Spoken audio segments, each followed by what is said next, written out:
बिस्मिल्लाहिर्रहमानिर्रहीम। अस्सलाम वालेकुम अज़ीज़ तलबा व तालिबात। इम्तिहानी पर्चे को कैसे हल करेंगे इसका तरीका आज हम देखेंगे।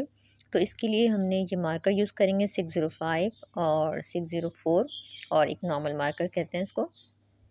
और ये वाला इस्तेमाल करके हम अपनी पेपर को बहुत खूबसूरत अंदाज में पेश कर सकते हैं एग्ज़ाम्स के पॉइंट ऑफ व्यू से। तो इसमें हम दो तरह के मार्कर यूज़ करेंगे, ब्लैक और ब्लू।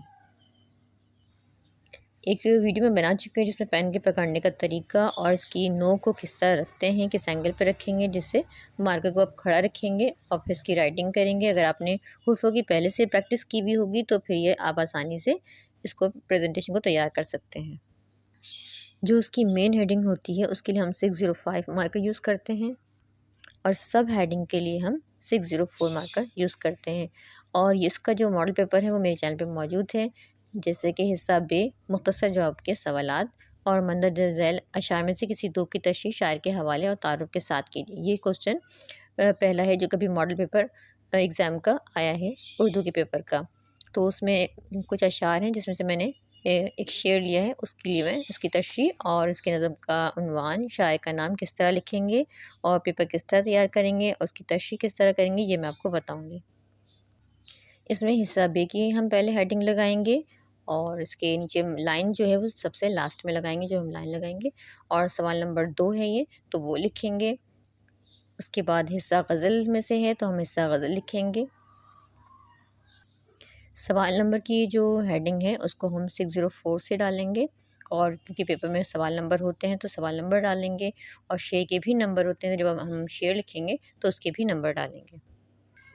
अगर आपने मार्कर की प्रैक्टिस की भी होगी तो फिर आपको लिखने में बिल्कुल भी दिक्कत नहीं होगी। हिस्सा गज़ल को मैं ब्लैक मार्कर से लिख रही हूँ, जो कि ब्लैक मार्कर आप यूज़ कर सकते हैं। और फिर इनके मार्जिन लाइन वगैरह कैसे डालेंगे ये भी मैं आपको बताऊँगी। पेपर में अशार के नंबर भी होते हैं तो हम नंबर डालेंगे और शेर भी लिख देंगे ताकि हमें मालूम हो सके कि हम किस शेर की तशरीह कर रहे हैं। और ये जो शेर है मैं इसको नॉर्मल मार्कर से लिख रही हूँ और 604 से भी लिख सकते हैं।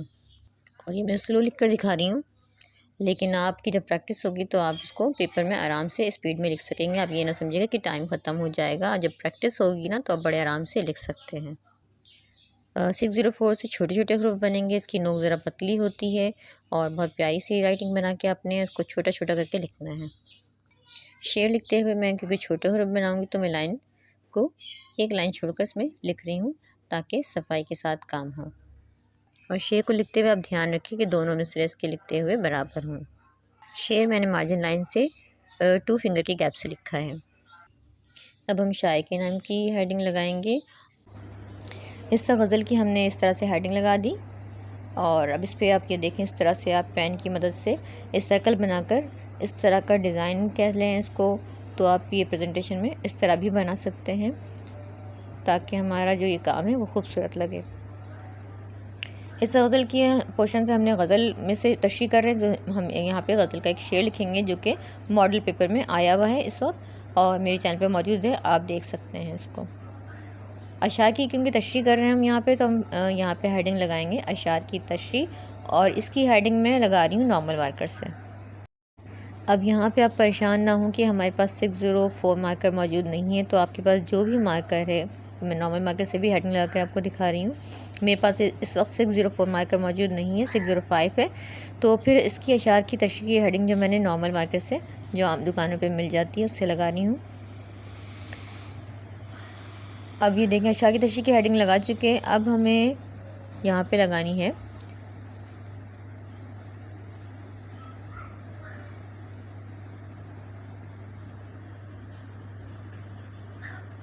शेर लिखेंगे हम, और ये मॉडल पेपर का शेर है जो कि एग्ज़ाम में आ सकता है। नासिक आज़मी का शेर है, सेकंड ईयर। इसमें आपने ध्यान रखना है शेर लिखते वक्त कि आपके हुर्फ छोटे छोटे से हों और शेर के जो दोनों मिसरे हैं ना वो बराबर हों।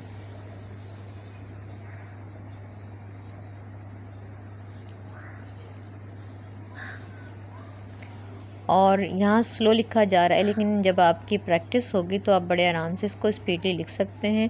आपने जब आपके पास पेपर आए तो आपने सबसे पहले इसमें मार्जिन लाइन पेपर को सब पेजेस पे डाल लेनी है। उसके बाद आपने पेपर जब स्टार्ट करना है तब आपने सारी सिर्फ काम करना है। इसके नीचे मार्जिन लाइन वगैरह काम आपने बिल्कुल लास्ट में रखना है।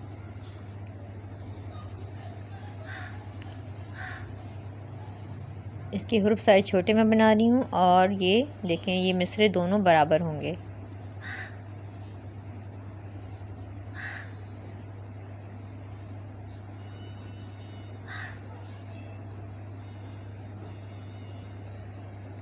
तशरीह करते हुए आपने ध्यान रखना है तशरीह बहुत आसान अल्फाज में, और तशरीह करने का तरीका आसान तरीके से मैं इसकी भी एक वीडियो अपलोड करूँगी इंशाअल्लाह करीब।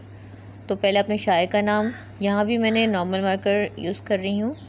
आप यहाँ पे इस वाली हेडिंग के लिए 604 यूज़ करेंगे और शायर का जो नाम लिखेंगे उसके लिए आप 605 इस्तेमाल करेंगे।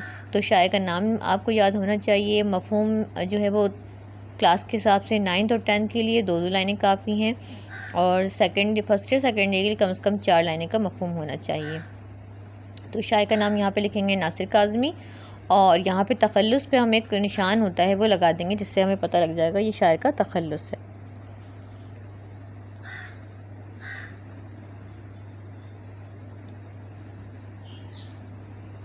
नासिर काज़मी ये हमने लिखा और ये तखल्लुस का निशान लगा लिया।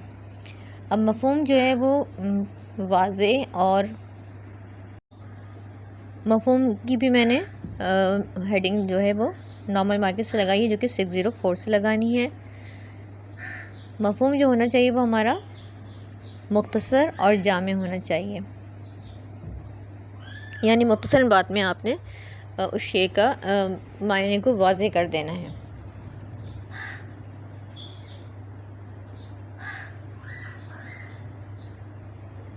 फिर हम तशरीह की हेडिंग लगाएंगे, जो कि 604 मार्कर से लगाएंगे, या ये भी आप नॉर्मल मार्कर से लगा सकते हैं। यहाँ भी मैं नॉर्मल मार्कर यूज़ कर रही हूँ। तशरीह की हेडिंग के बाद राब्ते का निशान लगाएंगे। राब्ते की अलामत जो 2 डॉट है वो राब्ते की अलामत है। अब यहाँ तशरीह करते हुए इस बात का ध्यान रखना है हमें, सबसे पहले शायर के बारे में एक लाइन, जो पहली लाइन है ना, उसमें आपने जैसे यहाँ पे लिखा है नासिर काज़मी एक जदीद गज़ल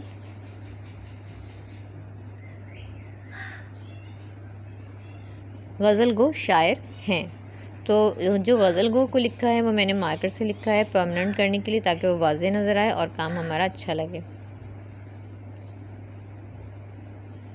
इंशाल्लाह नेक्स्ट वीडियो में मैं आपको तशरीह भी बताऊंगी।